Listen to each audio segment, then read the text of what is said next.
আমাদের শিক্ষা মন্ত্রণালয়ের মাননীয় উপদেষ্টা মহোদয়, মাধ্যমিক উচ্চ শিক্ষা বিভাগের সম্মানিত সচিব মহোদয় এবং বেশ কয়েকজন অতিরিক্ত সচিব, যুগ্ম সচিব এবং উপসচিব, বলতে পারেন মন্ত্রণালয়ের একটা ফুল প্লেজের কমিটি বা ফুল প্লেজের একটা টিম দীর্ঘ 1.5 ঘন্টা যাবৎ আমাদের সাথে আলোচনা করেছেন। আমরা আমাদের জায়গা থেকে এমপিভুক্ত শিক্ষকদের যে বৈষম্যগুলো রয়েছে আমরা চেষ্টা করেছি আপনাদের কথাগুলোকে একেবারে নিজের মনে করে আমরা বলার চেষ্টা করেছি। আমরা আলোচনা করে কিছু সংবাদ আপনাদের জন্য নিয়ে এসেছি ভাইয়েরা। প্রথমে আমরা আমাদের কর্মচারী ভাইদেরকে একটা সংবাদ দিতে চাই, সুসংবাদ।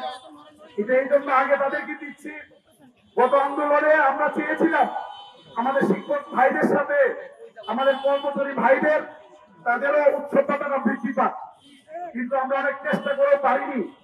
অনেক কর্মচারী ভাই আমাদেরকে অনেক গালাগাল দিয়েছেন। আমরা আসলে আমাদের জায়গা থেকে কোনো ত্রুটি ছিল না। আজকে আপনাদের জন্য প্রথম সুসংবাদ আমরা দিচ্ছি, ইনশাআল্লাহ আপনাদের উচ্চতা আগে ছিল 50-75% ভিউলেটার আমাদের আন্দোলনের আলটিমেটামের প্রেক্ষিতে ইতিমধ্যে শিক্ষা মন্ত্রণালয় থেকে অর্থ মন্ত্রণালয় চলে গিয়েছে। সবাই বলে আলহামদুলিল্লাহ। বলেছেন যে আপনাদের এই আন্দোলনের আপনারা আলটিমেটামের প্রেক্ষিতে গত 7ই আগস্ট কর্মচারীদের উৎসব ভাতা ও 50 থেকে 75 উত্তীর্ণ করার জন্য আমাদের ডিউ লেটার আমরা ইতিমধ্যে অর্থ মন্ত্রণালয়ে পাঠিয়ে দিয়েছি বলে আলহামদুলিল্লাহ। এটা আমাদের কর্মচারী ভাইদের জন্য সুসংবাদ। আমাদের কিছু সুসংবাদ আমরা নিয়ে আসছি আপনাদের জন্য।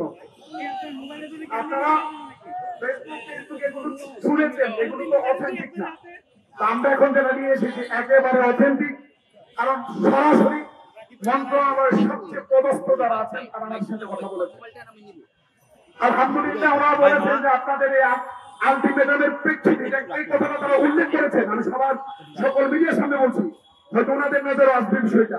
ওনারা বলেছেন যে আপনাদের লিখিত আবেদন এবং আলটিমেটামের প্রেক্ষিতে ইতিমধ্যে আমরা শিক্ষকদের বাড়ি ভাড়া 1000 টাকা থেকে বৃদ্ধি করে 2000 টাকার জন্য, মেডিকেল ভাতা 500 থেকে বৃদ্ধি করে 1000 টাকার জন্য ইতিমধ্যে আমরা 7ই আগস্ট আমার কথা শুনবেন, এর আগে কথা বলবেন না। আমরা ইতিমধ্যে এই বিষয়ে কথা শুনেন কথা শুনেন কথা শুনতে হবে, তো কথা শেষ করতে দিতে হবে, ওরা 7 তারিখে একটা ডিউ লেটার দিয়েছেন। আমরা বলেছি অনেক দাবি আমাদের, কিন্তু এই সরকার সব দাবি দিতে পারবে না।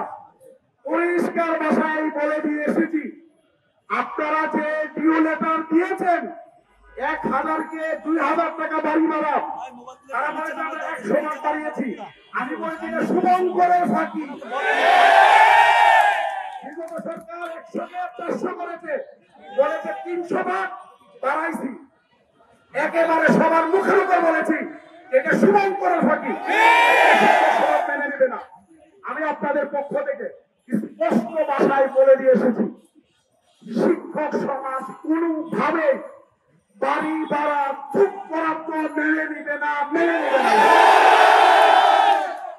আমি তাকে প্রস্তাব দিয়েছি, মন্ত্রণালয়কে বলেছি এবং আমাদের উপদেষ্টা মহোদয়কে আমরা প্রস্তাব দিয়েছি, আমাদের বাড়ি ভাড়া 5% আকারে দিতে হবে। মন্ত্রণালয় বলেছেন আপনাদের প্রত্যাশা বলেন। আমরা বলছি আমি এখন আপনাকে বলতে পারবো যে আমাকে সরকারি নিয়মে পয়সা দিচ্ছেন, কিন্তু বাজেট তো পাশ হয়ে গেছে। আমি বললেই তো এত বড় দাবি চাইলেও তারা পারবে না। আমরা দাবি জানিয়েছি কমপক্ষে আমাদের বাড়ি ভাড়া 5% আকারে 20% দিতে হবে। আমরা ওনারা আমাদেরকে বলেছেন আপনাদের এই যৌক্তিক দাবির সাথে আমরা একমত, আপনারা আপনাদের প্রত্যাশা অনুযায়ী এটার জন্য কত টাকা হিসাব লাগবে দ্রুত সময়ের মধ্যে আমাদেরকে আপনারা দেন, আমার মিনিস্টার কাজ করবে। এরপরে আমরা একটা সামারি তৈরি করে আমরা অর্থ মন্ত্রণালয়ের সাথে আমরা কথা বলবো। কিন্তু আমরা আপনাদের এই দাবিটার ব্যাপারে একমত যে এটা পার্সেন্ট আকারে হোক। প্রাথমিকভাবে বলতে পারেন শিক্ষা মন্ত্রণালয় পার্সেন্ট আকারে বাড়ি ভাড়া দেওয়া প্রাথমিকভাবে বিষয়টা তারা মেনে নিয়েছে, আলহামদুলিল্লাহ। এখন পার্সেন্ট কতটুকু হবে এটা আগামী দিনের আন্দোলন, আগামী দিনের কূটনৈতিক তথ্য আপনার নির্ভর করবে। এই জন্য মেডিকেল ভাতার ব্যাপারে আমরা এখন চাপাচাপি করি নাই, আমরা মূল ফোকাসটা দিয়েছি বাড়ি ভাড়ার উপরে। আমি বলছি আপনি যদি আমাকে 20% বাড়ি ভাড়া দেন, মেডিকেল মেডিকেল আপনি 500 থেকে 1000 করলে আমাদের আপত্তি নাই, কারণ আমার বাড়ি ভাড়াটা প্রতি মাসে আমাদের এমপি শিক্ষকরা পাবে। এবং আমি আপনাদেরকে বলতে চাই, এত বলিষ্ঠভাবে আমরা কথা বলেছি এটা আপনারা কল্পনা করতে পারবেন না। চোখে চোখ রেখে কথা বলেছি আমরা, ইনশাআল্লাহ। সুতরাং শান্তি নিকেতনের ব্যাপারে আমরা কথা বলেছি, তারা বলছেন এটা তো স্যালারির সাথে হয়, তো শান্তি নিকেতন স্যালারির সাথে দিয়েতে হয়, আপনারা তো ভাতা পান, এটা স্যালারি না। এটাকে আইনগত কি প্রবলেম রয়েছে এটা আমরা খোঁজার চেষ্টা করছি, এটা কি করা যায়। আপনাদের ভর্তি নিয়ে বিভাজন হয়েছে, এটা আমরা জানি। ভর্তি বিভাজন হওয়ার কারণ হয়েছে একটা অংশ দেওয়ার কারণে আরেকটা অংশ রিড করে ভর্তিটাকে বন্ধ করে দিয়েছে। আমি বলছি এই যে রিডের পক্ষে না, এটা বন্ধ করা উচিত হয় নাই। কারণ হচ্ছে কি, একটা জিনিস চালু হইলে বাকি পরের গুলো চালু করা সহজ হইতো। আমরা বলছি আপনি যে ভর্তি দিয়েছেন এটা তো বৈষম্যকে উস্কে দিয়েছে, এখন এক পক্ষকে দিয়েছেন, আরেক পক্ষ রিড করে দিয়েছে, এখন বন্ধ হয়ে গেছে, আপনারা আগামী বসে থাকবেন। আমরা বলছি সকলের জন্য যাদের ইনভেস্ট আছে প্রত্যেকের জন্য সর্বজনীন ভর্তির আপনারা চালু করতে হবে। তারা বলছেন ইতিমধ্যে সর্বজনীন ভর্তি চালুর ব্যাপারে মন্ত্রণালয় একটি কমিটি গঠন করেছে বলে, আলহামদুলিল্লাহ। সুতরাং আপনারা মনে করবেন না যে আন্দোলন বিফলে যাচ্ছে।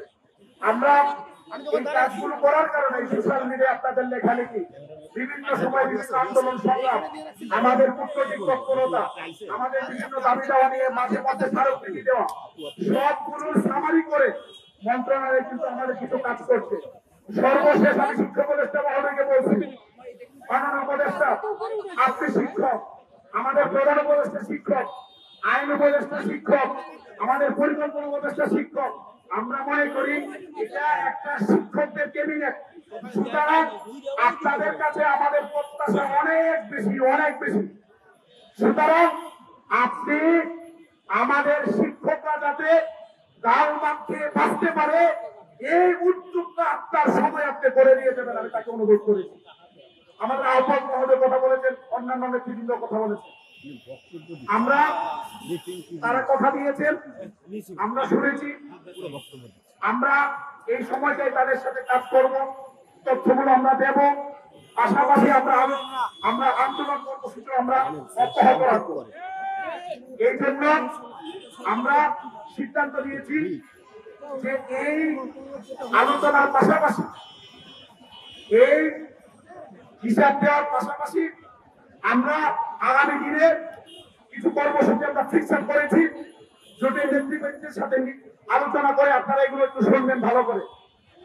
আগামী 14 সেপ্টেম্বর 2025 এর মধ্যে যদি সরকার বাড়ি ভাড়া এবং যে বিষয়গুলো ওয়াদা দিয়েছে কোন কার্যকর পদক্ষেপ গ্রহণ না করে, শিক্ষা মন্ত্রণালয় থেকে অর্থ মন্ত্রণালয়কে কোনো কিউ লেটার না দেয়, আমরা সিদ্ধান্ত নিয়েছি যে 1 মাস পরে 14 ডিসেম্বর 2025 14 সেপ্টেম্বর 2025 সারা বাংলাদেশের সকল এমপিভুক্ত স্কুল, কলেজ, মাদ্রাসা, কারিগরি শিক্ষা প্রতিষ্ঠানে অর্থ দিবস কর্মবিরতি পালিত হবে।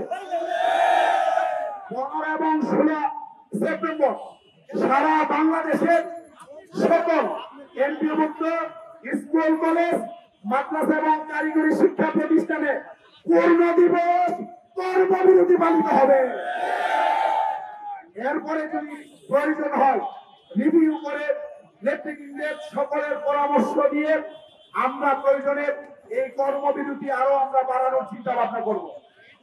এরপরেও যদি কাজ না হয় আগামী 12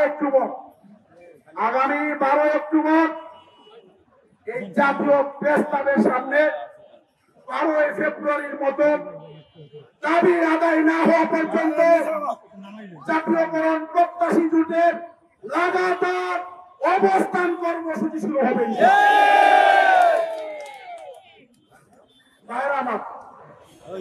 আমরা একটা সিরিজ আন্দোলন দিয়েছি। সরকারের যদি শুভমুক্তির হয় ভালো, আর যদি না হয় সরকারকে বলবো আজকে সকল গোয়েন্দা রিপোর্টের সাথে করেন। সারা বাংলাদেশে যেভাবে শিক্ষকদের জনস্রোত নেমেছে, 50,000 শিক্ষক যেভাবে এখানে এসেছে, যদি দাবি মেনে না নেন শিক্ষা ব্যবস্থা কিন্তু আপনাদের স্থগিত হয়ে যাবে। আমি মন্ত্র হয়তো বলেছি যৌক্তিক পর্যায়ে পার্সেন্ট আকারে যদি বাড়ি ভাড়া না দেওয়া হয় আগামী দিনে বাংলাদেশে এমপি মুক্ত শিক্ষা স্থগিত হয়ে পড়বে আমি বলে এসেছি।